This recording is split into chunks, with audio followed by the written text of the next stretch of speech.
The winter air over Germany was thin, sharp, and merciless. At 22,000 feet, the sun hung pale in the sky, barely cutting through the gray mist that drifted over the clouds.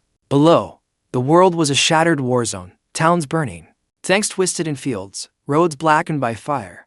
Inside the fading Messerschmitt Bf 109, Franz Stigler gripped the controls like a lifeline. His fuel gauge had already kissed zero, and every sputter of the engine felt like a heartbeat fading into nothing.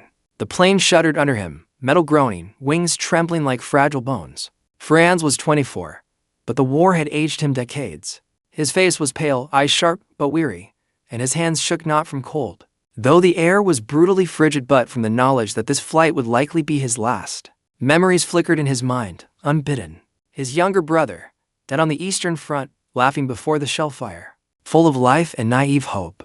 His mother's soft voice, trembling as she said, "Promise me, Franz, never shoot a man who cannot defend himself."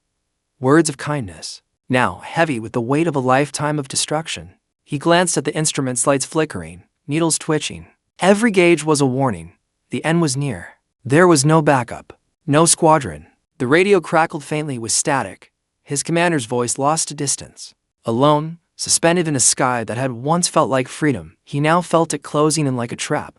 Below stretched enemy territory, a patchwork of farmland and forest crawling with American tanks and infantry. He had flown these skies countless times, but never with so little hope. The propaganda he had been fed shouted cruelty, that the Allies were ruthless, unfeeling, that surrender meant death. And yet, staring at the horizon, at the smoke rising from distant towns, he wondered quietly, was it really true? The engine coughed violently, a shudder running through the fuselage. The propeller slowed, whining like a dying creature. Franz adjusted the throttle one last time, but it was useless. Gravity had won. His mind raced with options, each more hopeless than the last. Bail out. The Americans might shoot him while he floated helpless in a parachute. Glide down. The terrain below offered no mercy, only jagged fields, trees, and rubble ready to crush him. He closed his eyes for a moment, inhaling the thin, biting air, and felt a strange calm. He had accepted it. Death was imminent. In the endless sky, he found peace not in victory, but in surrender.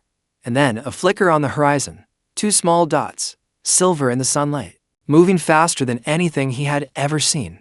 They grew larger with each heartbeat, cutting through the mist toward him. His pulse spiked. P-51 Mustangs. American fighters, the most feared hunters of the sky, sleek, deadly, and merciless. Franz gripped the stick tighter.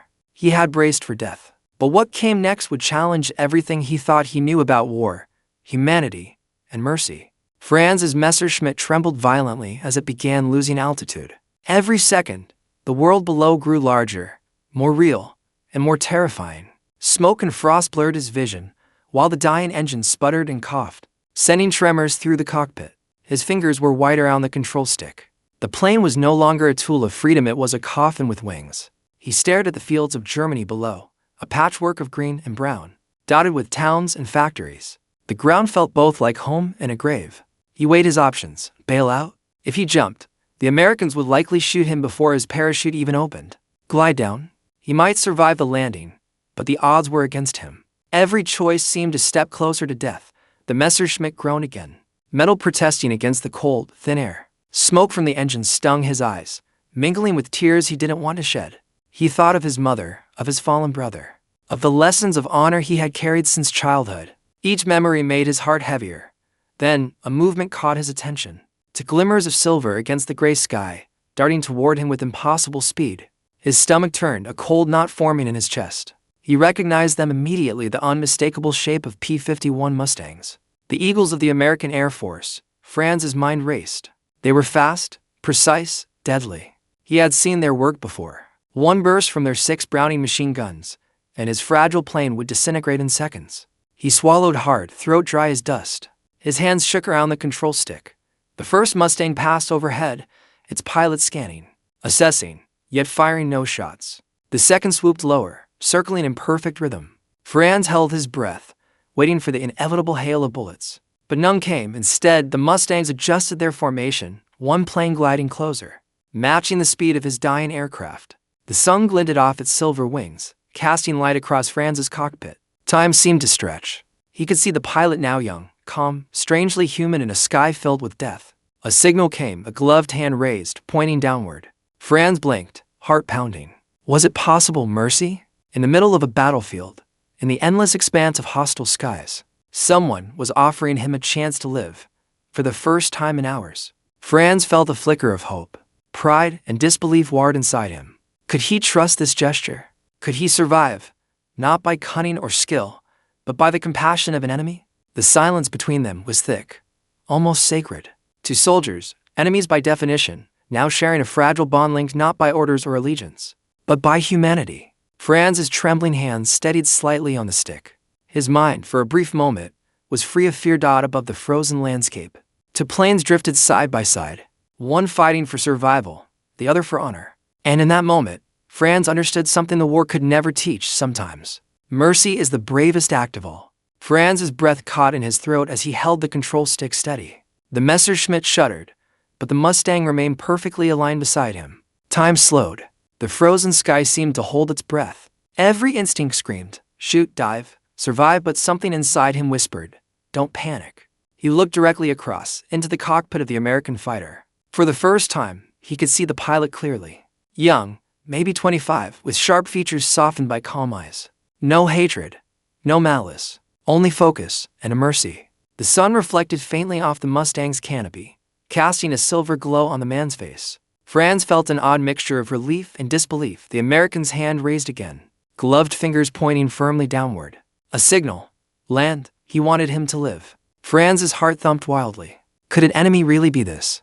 Human? The thought seemed impossible, almost dreamlike. In the middle of war, in the sky that had claimed so many lives, someone was showing compassion. Memories of his mother's words flooded back. Franz. Never shoot a man who cannot defend himself. He had carried that lesson as a boy, as a soldier, as a pilot in a world that demanded ruthlessness. And now, he understood why. Mercy could exist even here, in the harshest of circumstances, even from an enemy. The two planes drifted together, moving in perfect unison. Franz could hear the faint hum of the Mustang's engine over the cough of his own. The wind roared past, cold and unforgiving, but between them a fragile silence had formed. Two soldiers, side by side, divided by nationality, but united by something more important, humanity. Franz's hands shook slightly, but he raised his free hand in salute through the cockpit. Pride, fear, gratitude, and awe collided inside him. He realized, in that instant, that the war had never been about personal vengeance or glory. The sky was a place of choices, and the greatest choice one could make was to spare a life. The American nodded ever so slightly, a small, almost imperceptible motion, yet filled with meaning. It was as if he were saying, go on. Live. This is your chance. Franz felt a lump in his throat. He wanted to speak, to shout, to thank him, but no words came. Words were meaningless here. Action spoke louder than bullets. Below, the ground rushed closer, but Franz's mind was calm. Fear had not vanished, but it had transformed into something different: respect, wonder, a strange peace. He knew this moment would remain etched in him forever. Two men, enemies by war, yet connected by a simple, powerful act of honor. For the first time that day, Franz felt hope. Not hope born from weapons or strategy, but from trust in a fellow human being. The Mustang, like a guardian angel, stayed beside him, wings glinting in the cold winter sun. In that sky, divided by allegiance but united in spirit, Franz finally understood the meaning of honor. The American pilot didn't fire. He didn't chase. He only guided, only watched. Only gave Franz a chance to survive, a chance Franz had nearly given up believing existed. And in that moment, Franz knew, sometimes mercy is the bravest weapon of all. Franz's hands tightened around the controls as the Messerschmitt shuddered violently. Smoke choked the cockpit, the engine rattling like a dying heartbeat. He had almost given up on survival. And yet, there it was still beside him, the P-51 Mustang. Steady, unwavering, like a silver guardian in the harsh winter sky. The American pilot maintained a perfect distance, matching the Messerschmitt's faltering speed, maneuvering through turbulence without breaking formation. Every gust, every sudden jerk of the plane, was mirrored by the Mustang's graceful adjustments. Franz realized with awe, this pilot was risking his own life, shielding him from the chaos below, anti-aircraft zones, patrols, every danger that could have ended them both.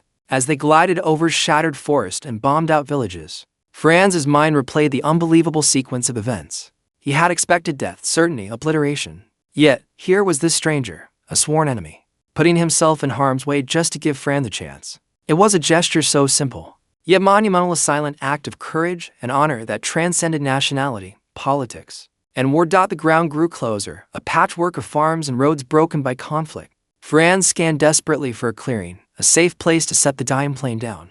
His fuel was nearly gone. The Messerschmitt was groaning under its own weight, the wings trembling as though they might snap any second. Panic threatened to consume him, but the Mustang stayed by his side, gliding in perfect synchrony, almost as if it were guiding him by intuition. Franz felt a surge of gratitude, almost overwhelming in its intensity. He had been ready to surrender to death, and yet this American pilot refused to let him fall. There was no hesitation, no thought of vengeance, only the silent promise of survival.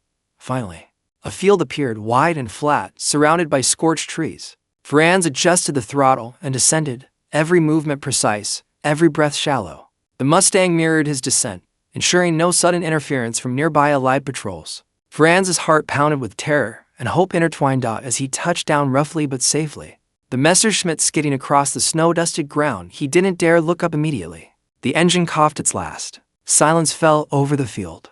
And then, in a gesture that would stay with him forever, the P-51 dipped its wings, a pilot's salute. Respect, mercy, honor, all encapsulated in that single, fleeting motion. Franz returned the salute through the shattered canopy, hands shaking. Words were meaningless now. The sky itself had conveyed everything that mattered. The Mustang circled once more, ensuring Franz was unharmed, before banking and disappearing into the pale horizon. For Franz, the act transcended warfare. It was proof that even in the most brutal, unforgiving environments, human decency could prevail. He realized that courage didn't always come with bullets, that heroism didn't require victory over an enemy. It sometimes demanded compassion for one. As he stepped out of the cockpit, the cold air biting his face, Franz whispered to himself, almost reverently, this is honor. That day, he had been spared. Not by luck, not by chance, but by a human choice made in the sky, a choice that defied logic, risked life, and reshaped a soul. The escort of mercy wasn't just an act of survival. It was a lesson Franz would carry for the rest of his life. Franz's feet hit the frozen ground with a harsh crunch. The landing had been rough, but he was alive. Every joint ached, every breath burned his lungs, but he had survived the impossible. Around him, Allied soldiers were already converging, weapons ready, eyes sharp. They saw the battered German pilot, alone, exhausted, and defenseless. For a moment, fear gripped him. He expected shouts, anger, maybe even a bullet to finish what the sky hadn't. Yet as the soldiers approached, something unexpected happened. They didn't rush with hate. They moved cautiously, assessing him as one would a fragile animal, not a sworn enemy. Franz's heart pounded, his chest tight. He raised his hands instinctively, surrendering. The soldiers took him into custody with professional calm, guiding him toward a nearby field station. Every step was a reminder that the war still surrounded him, that freedom was gone, that he was now in the hands of those he had been trained to fear. Yet, amid the uncertainty and adrenaline, his thoughts kept returning to the Mustang, to the American pilot who had flown beside him. A shiver of gratitude washed over him, stronger than the fear, stronger than the cold. He had been spared by someone who had every reason to destroy him. That single act of mercy weighed heavier on his soul than any victory could have. Inside the field station, Franz was processed as a prisoner of war. Forms were signed, names recorded, weapons confiscated. Soldiers offered water, blankets, even a meal, simple kindnesses that seemed almost absurd after the chaos of the sky. He accepted quietly, unsure if he deserved them. Sitting in the dim warmth of the makeshift barracks, Franz replayed the flight in his mind. The memory of the P-51 Mustang, wings steady beside his faltering plane, became a living image, etched into every thought. The calm, unwavering eyes of that pilot haunted him, but not with fear, only with awe. He realized something profound. War had taught him to hate, to follow orders, to see enemies everywhere. But the man in the silver plane had reminded him of something long buried, the human capacity for mercy, the quiet courage it took to do the right thing when the world demanded the opposite. Franz pulled out a small notebook from his jacket, the one he used for sketching maps and flight logs. Instead of notes, he wrote a single line, trembling, "My enemy saved me." My war ended that day. Even captured, even surrounded by armed men and uncertainty, he felt transformed. The act of mercy had pierced through the fear, the propaganda, the pain. It had shifted something deep inside him, planting a seed of hope and reflection. He understood now that survival wasn't just about keeping his body alive. It was about what kind of man he chose to be in the aftermath. In that cold, temporary prison, Franz felt a strange peace. He was a prisoner, yes, but he was also a witness to humanity, to courage, and to the truth that sometimes enemies could teach the greatest lessons of all. That night, As he lay on a hard cot, he closed his eyes and imagined the Mustang's silver wings disappearing into the horizon. For the first time in months, Franz didn't dream of war. He dreamed of mercy. Life in the POW camp was not what Franz had expected. He had imagined chains, cruelty, endless shouting, but what greeted him was something different. Warm meals, blankets, even small gestures of kindness from soldiers who, just weeks ago, he had been trained to hate. The irony was not lost on him. The sky had given him mercy. Now, the ground offered him something quieter but equally powerful: humanity. Days passed slowly. Franz walked the campgrounds, his boots crunching on gravel, eyes scanning the barbed wire as if expecting danger at every turn. Yet he saw men talking, laughing, sharing letters, even helping each other through the minor injuries of captivity. He realized that the war outside had taught them all fear, but inside this confined space, respect and small acts of decency still survived. One afternoon, a fellow prisoner, an older pilot from France, spoke quietly to him about honor in the sky. Even in war, a man's courage is measured by what he refuses to do, the Frenchman said. Franz remembered the Mustang beside him, the hand signal, the silent escort. That moment, once fleeting and fragile, now burned bright in his mind. He began writing letters not just to his family, though they were his first concern, but also to the distant hope that one day he could reach the man who had spared his life. Every line he wrote was careful, deliberate, filled with gratitude and the need to understand how someone trained to kill could choose mercy. Instead, he sketched airplanes, noted positions, described the exact moment in the sky when fate had changed course. The camp became a place of reflection. Franz watched men of different nations coexist under the same sky, sharing meager rations, trading stories, sometimes even laughter. It was strange, almost surreal, that those who had once been enemies could find respect in each other's courage. He thought about how the Mustang pilot had risked everything for him, not for glory, not for orders, but simply because he understood what it meant to honor life. At night, as he lay on his cot, Franz would stare through the small window, imagining silver wings cutting through clouds far away. He wondered if the pilot ever thought of him, if the same memory haunted his dreams. In that shared experience, across miles and sides of the war, Franz felt a connection that no battlefield could sever. It was in these quiet days, surrounded by fences and barbed wire, that Franz began to understand a truth far greater than any victory or defeat. Honor was not in flags, medals, or victories. It was in the choices a man made when the world expected cruelty. It was in mercy, in courage, in the willingness to see a human being beyond the uniform. He wrote in his diary one night, the words steady and full of emotion. Even in a sky divided by war, hearts can find each other. Today, I saw what honor looks like in a uniform not my own. In the small gestures, the shared humanity, and the memory of the Mustang pilot, Franz found hope. The war had taken much, but it could not take this lesson. And as he closed his eyes, the silver plane remained above him, a symbol of compassion that no chain or prison wall could ever erase. After the war, Franz left Europe behind. Germany was a shadow of its former self. Cities scarred, memories scarier. He immigrated to Canada, seeking peace, a place to rebuild, a life beyond smoke and metal. Yet, no matter how far he traveled, the memory of that winter sky stayed with him. The silver Mustang, the calm eyes, the hand signal. A single act of mercy had burned itself into his soul. He married, started a family, and built a small home near the lake. Life flowed quietly, routine, peaceful, yet never complete. Every plane overhead caused a flicker of memory. Every silver glint in the sky made him look up, half expecting, half hoping. He would tell his children stories about courage, honor, and mercy, but always carefully, never revealing too much about the war he had survived, the enemies he had met, and the lessons he had learned. Years turned into decades. Letters, postcards, and photographs accumulated in a drawer, a private archive of a life both ordinary and extraordinary. Franz never stopped searching for the Mustang pilot. He asked old comrades, scoured veterans' registries, and subscribed to aviation magazines, always scanning the pages for a name, a story, anything that would lead him to the man who had spared him. One chilly morning, as snow brushed the roof, Franz sat with a cup of coffee and a veterans' magazine.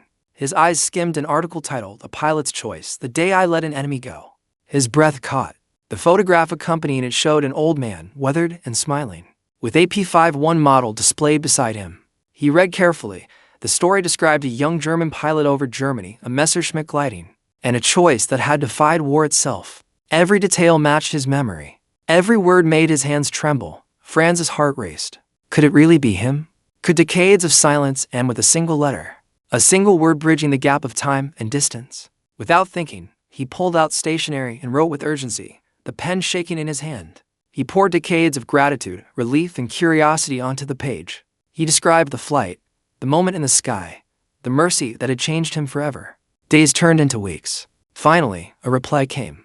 The handwriting was familiar, yet aged, each stroke deliberate. I remember. I never thought I would hear from you.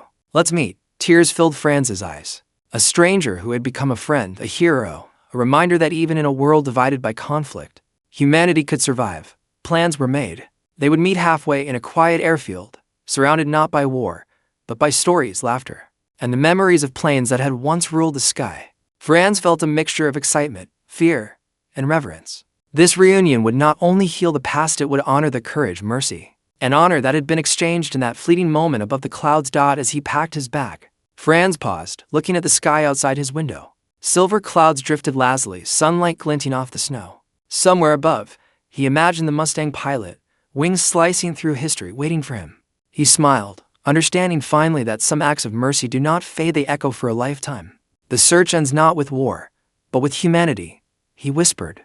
And for the first time in decades, Franz felt whole. Decades had passed. Franz's hair was silver, his hands lined with time. But his heart still carried the memory of that winter sky. At last, the day had come. The meeting was set at a quiet airfield, a place removed from the noise of the world. Franz's breath caught as he drove toward the hangar, every mile echoing the heartbeat of that long-ago flight.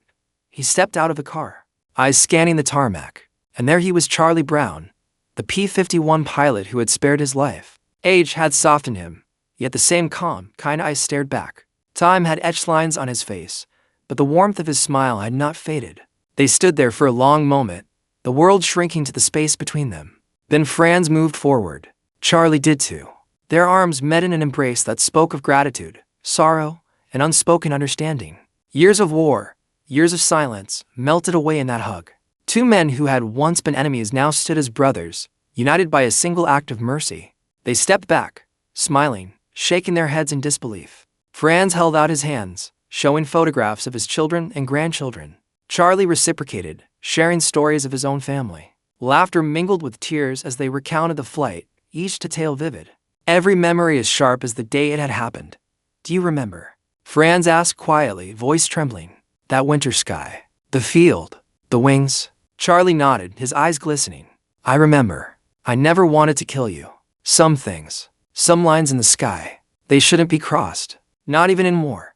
They walked to the edge of the airfield, gazing at the old P-51 parked in the hangar. Charlie's hands caressed the metal, as if touching the past itself. Franz could almost feel the cold winter air, the hum of engines, the fragile heartbeat of a plane carrying mercy. I never forgot you, Franz admitted. Every day. Your choice saved me. And it changed me.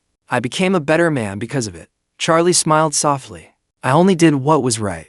Sometimes, that's the hardest choice in war, choosing mercy over orders. The two men stood together, looking up at the sky where they had once met as enemies, now reunited as friends. The clouds drifted lazily, sunlight glinting on the tarmac, and for the first time, they felt truly free. Not free from war, but free from its shadows. They shook hands one final time, a silent promise passing between them.